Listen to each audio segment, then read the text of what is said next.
It wasn't like I was snooping. I was just out for an evening walk, and my neighbour Raoul had his curtains wide open. There was light, there was movement, and I looked. Anyone would have. I wasn't sticking my nose where it didn't belong. Raoul was having a dinner party. There were 3 people I didn't recognise seated around the table with him. Judging by the smiles and animated gestures, everyone was having a good time. Except for Raoul. He was gazing blankly ahead, totally disengaged from the party around him. I gave him a little wave because I thought he'd seen me. But when he didn't respond, I realised he was just staring at his own reflection in the window. I'll be honest, I kind of stared at him too. He looked awful. He had bags under his eyes that I could see all the way from the street. His face was slack, like he was in a daze, and he'd lost a lot of weight since the last time I'd seen him. Not in the, hey, your diet's working really well kind of way. More of a, we've had to strictly ration our supplies to make it through this long winter look. I wondered if he was going through something that I'd missed hearing about. It had been a few months since we'd talked. Everything had been fine at that point. He and Diane had just gotten back from a big RV trip, and their daughter Maura was visiting from college on break. He'd seemed happy and healthy then. Something must have gone wrong. Speaking of Diane and Maura, I noticed that neither one of them was at the table. I craned my neck around, trying to see if they were somewhere else in the room, but it was just Raoul and his 3 guests. It struck me as odd, until I noticed that although the table was set, there was no food on it. So obviously they were just in the kitchen, getting things ready. Something still felt off though. I found myself waiting, watching for Diane or her daughter to emerge, but neither one ever did. The guests didn't seem to mind the delay. Their conversation was just as spirited as ever, despite Raoul's uninvolvement. The chatter passed back and forth over his head, but he just stared sightlessly outward, his gaze passing through me without him even knowing I was there. I almost went to knock on the door. I knew things weren't right there, but I convinced myself that I was wrong, that everything was fine. It'd be weird to interrupt the party for no reason. Raoul and Diane had guests over. They didn't need me barging in. And what would I say? Hey, I was staring in your window and I saw that dinner wasn't ready.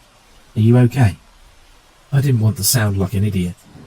I turned away from the window and headed back down the street to my house, where I made my own food and pretended I was going to stop thinking about his dinner party. It kept bothering me though. When I woke up the next morning, I was still thinking about his face. He'd looked absolutely wretched, and his wife hadn't been there. Were those 2 points coincidental or connected? All morning I kept constructing scenarios to explain it. Like, he and Diane had both fallen ill, and he was freshly released from the hospital but she was still there. The people I'd seen were family members there to nurse him back to health. Or maybe just Diane had gotten sick, and he was losing sleep worrying over her. The visitors could be her family who'd come to be close to her, which might explain why he'd looked like an outsider during their dinner camaraderie. Then again, there might not be any illness at all. Maybe Diane had left him, and those guys were old college buddies in town to cheer him up, to help recover from the shambles of what had been his life. Didn't seem to be working, but that didn't mean that they weren't trying.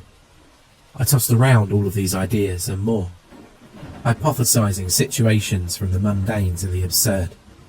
They were all possible. I just didn't have enough information to say for sure. One thing was certain though.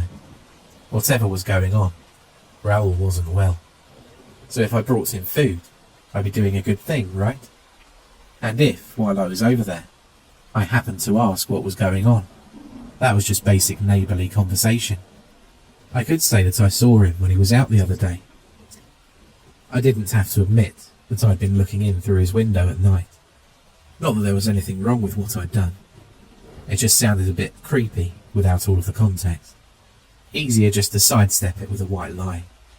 The early afternoon found me crossing the street with a bag of tortilla chips in one hand and a plastic container of my specialty homemade bean dip in the other. I didn't make this just for anyone.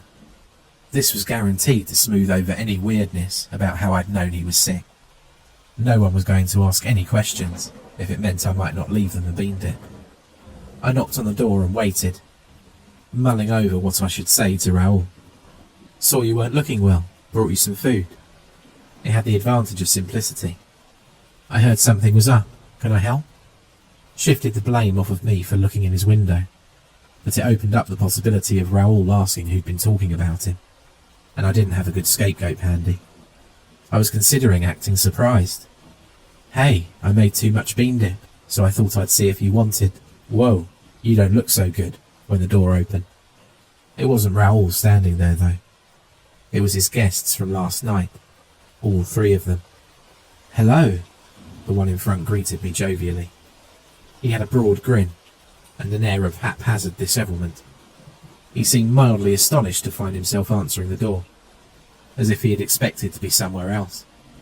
His thick black hair sat on top of his head in an untidy mess, looking as if it had been dropped there from a height. The other two hovered in the background, looking on with interest. Up close, the idea that they were family seemed much more likely. They all shared the same hair, the same thin build, and the same slightly disconnected manic expression. They didn't look much like either Raoul or Diane, though, so I wasn't sure whose family they might be. I realised after a beat I'd been staring instead of answering. Hi, I began. All of my carefully considered words had abandoned me. Sorry, I was expecting Raoul. Ah, he cannot come to the door. Extremely sorry. He would be too, no doubt. What do you have there? He cocked his head to the side as he regarded a container of dip. Oh, well, I thought Raoul might be... That is, I was making dip and I thought he would want some. I made too much anyway, I managed, remembering my story. I held out the container. Here, this is for him. A food offering, is it? The man at the door took the plastic dish from me. His fingers were thin and cold, like the branches of a tree in winter. For Raoul? Well, for all of you, really. I mean, it's not like he's just going to eat it in front of you. No, to be sure. It's a rude host who does not offer food he has to his guests, indeed. His brothers had drawn closer, and were peering over his shoulders at the dip. And so this is for us? Yeah, for sure. All three of them were looking at me. Their gazes were somehow expectant. The silence stretched out. I began to feel awkward, and spoke to fill the gap. There's not a lot, I guess, but if you like it, I can always make more. This is merely symbolic.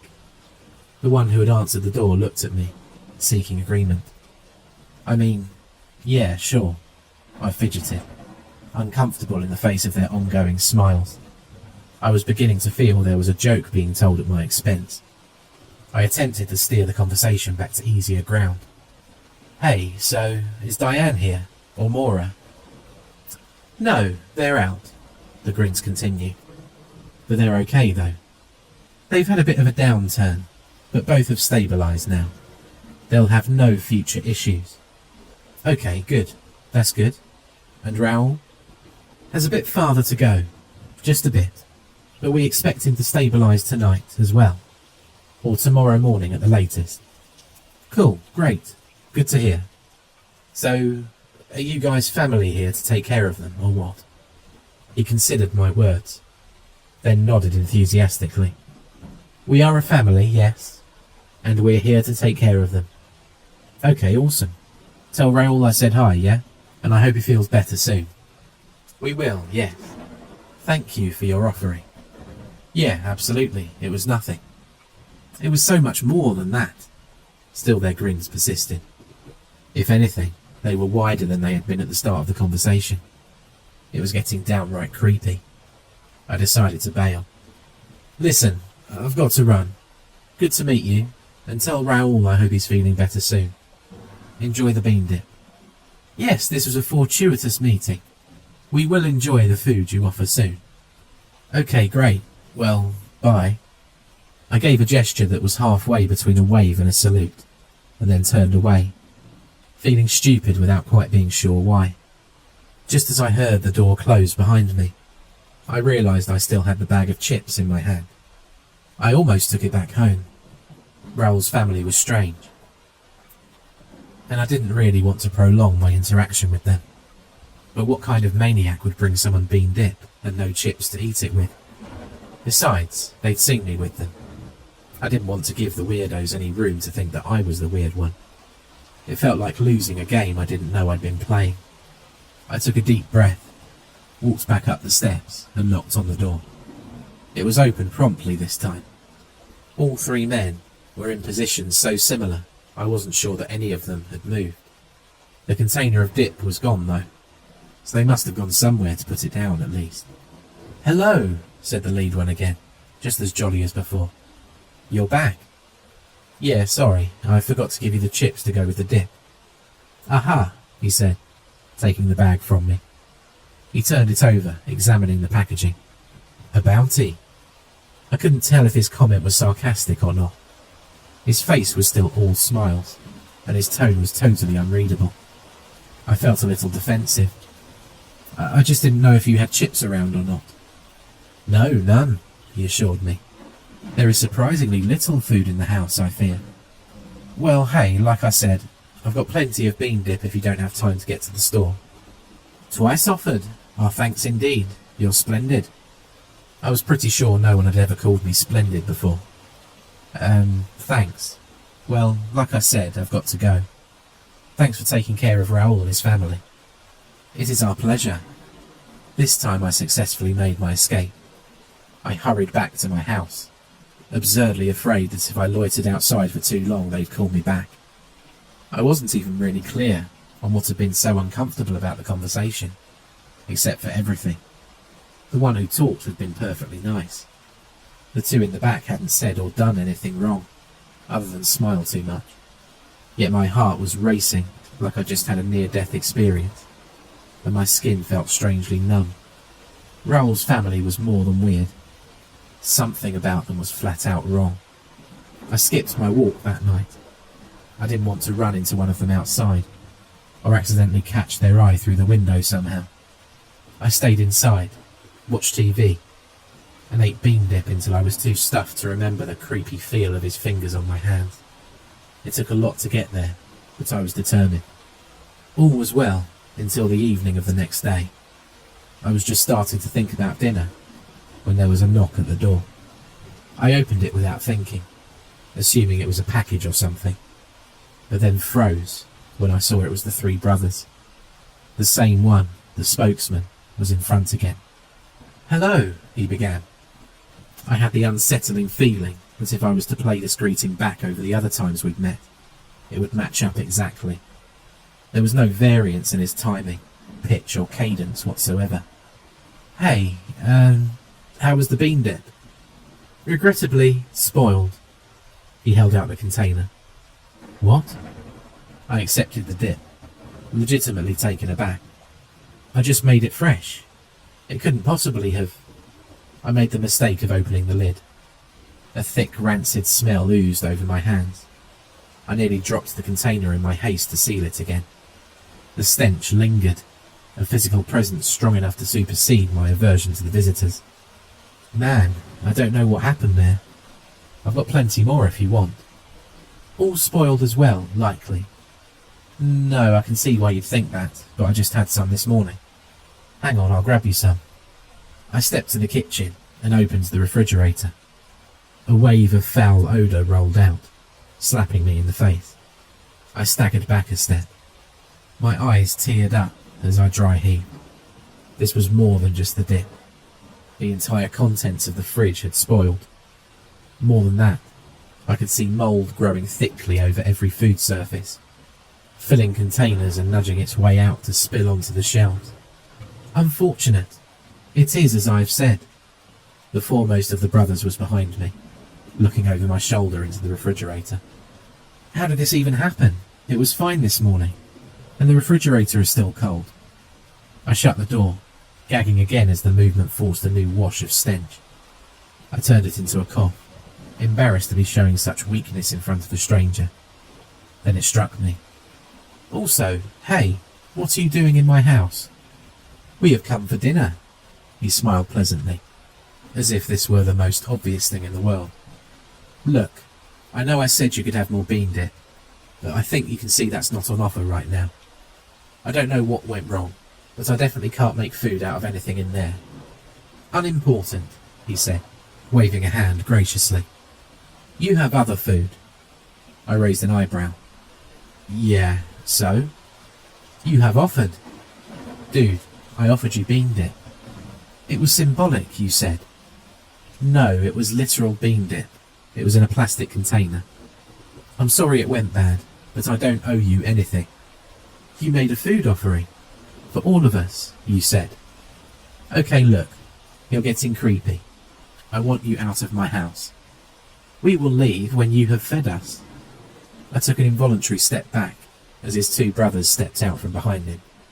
They were thinner and smaller than he was, but not by much. It seemed impossible that they had been hiding behind him.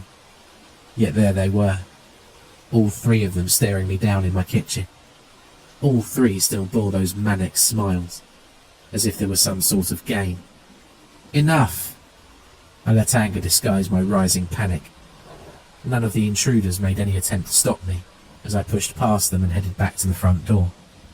You're all getting out of my house right now. My declaration devolved into a startled cry as I yanked the front door open. There on the front step was the first of the brothers, standing as calmly as if he had just knocked on the door and been waiting for me to open it. I jerked my head to look behind me. Only his two brothers stood in the kitchen. We move where we will when we are disregarded, he told me. He placed his unnaturally long fingers gently against my chest, pushing me backwards as he re-entered my house. You will not be quit of us until you have discharged your obligation. Fine, I snarled, attempting to regain my composure. You want food? Here. I stalled back into the kitchen and tore open the pantry door. I could immediately tell something was wrong. It smelled earthy and rank, like an uncovered grave. The light flickered on and confirmed what I already knew. Everything in the pantry had rotted away. The cereal boxes snagged, their cardboard soggy and warped. The cans bulged ominously. The potatoes were seething with grubs, while the dried beans crawled with flies. Tsk, said the visitor, directly behind me once more. Your food. Whatever you're doing, stop it. I kicked the door shut, but by now the whole kitchen stank. Look, I'll feed you. What do you want? I'll go get it. He shook his head. You will not leave. Then what do you want me to do? I can't feed you if you've ruined all of my food. Not quite all. I stared at him, uncomprehending. What? Am I supposed to dig through that mess to find something that's still edible? None of that is edible, nor what was in the icebox. Yet there remains another food source in the house. Oh, I said, feigning comprehension. Yeah, okay. Let me go get it. All three of them watched me as I left the kitchen and headed down the hall, eyes wide and curious. My phone was charging in the bedroom. It would only take a moment to call the police. I just needed a second of freedom. I didn't bother closing the door. I thought it might arouse suspicion. I simply picked up the phone and, keeping my eye on the door, began to dial. I had only gotten as far as 9-1 when the phone was torn from my hand with superhuman strength and speed. The charging cable was dragged across my hand with enough force to rip the skin. I whipped around to find the brothers crowded behind me. My phone was crushed in the hand of the lead one, the jagged edges of the plastic and glass sticking into his palm, but he didn't even seem to notice. His eyes, and the eyes of his brothers, were fixed firmly on my hand. His tongue peeked between his lips to lick the lines of his rigid smile. I glanced down at my hand, confused, and saw that I was bleeding. I looked back to the brothers, to their fixated stares, and I finally realised what sort of food it was they were looking to eat. No way, I said, covering the cut with my other hand. The motion snapped them out of their trance, and their eyes drifted back to my face. You should not call, the leader began, but I cut him off. You're insane. I'm supposed to let you drink my blood. And more. You offered us food. I didn't offer you my flesh. You did, though you knew it not. Now confirm your offering. Invite us to feast, and we will leave. And what happens to me? You will not survive. Wow, that's a heck of an enticement. You really know how to make a sales pitch. No way. Come and kill me if you can. I'll fight you. We will not fight you. Still he smiled, the expression tinging all of his words with mockery. It will be an offering, or we will have nothing. Then why on earth would I give myself up to you? If you do not, we will watch you starve, as even you would starve us. And when you are dead, we will find another, and another, and another, until we have our offering. You could prevent the suffering of others. You could save yourself from a slow death. All you need to do is fulfill your promise. You have already offered. Simply provide. They stared at me for what felt like an eternity. I could feel their hunger radiating off of them. I shook my head. Never. Then we will wait together until you change your mind. That was 9 days ago. I've had nothing but water since then. I tried to give even that up, to hasten the end, but it was too painful, and I caved. I've regretted that each day since, as the hunger digs in deeper and tortures me in new and painful ways. My body aches all of the time. My stomach is in a constant cramp. I feel weak, confused and feverish. My skin is starting to flake off, and my hair is falling out. All I want to do is sleep, but the brothers are constantly surrounding me, talking to me, smiling at me, always smiling. Fulfill your offer, they cajole me. Release us, and we will release you. They sit me at the empty table for meals, taking up seats around me, as if we were all waiting to be served. They talk about what I would taste like, laughing about what parts they would eat first. They set out plates, and remind me that I have but to say the word, and they'll fill those plates up with meat. You can even have a bite, if you like, one tells me. I think it's still the leader talking, but neither my eyesight nor my memory can be trusted anymore. You don't have to die hungry. We can give you the final taste of food. I consider it more and more each day, but somewhere deep inside, I still have hope. During our empty meals, while they banter and laugh, I stare out the window into the neighbourhood, hoping to catch someone's eye. I see people passing by regularly, but so far, no one has noticed me watching them. There's still a chance, though. There's still time. I was too late for Raoul, but someone may not be too late to save me.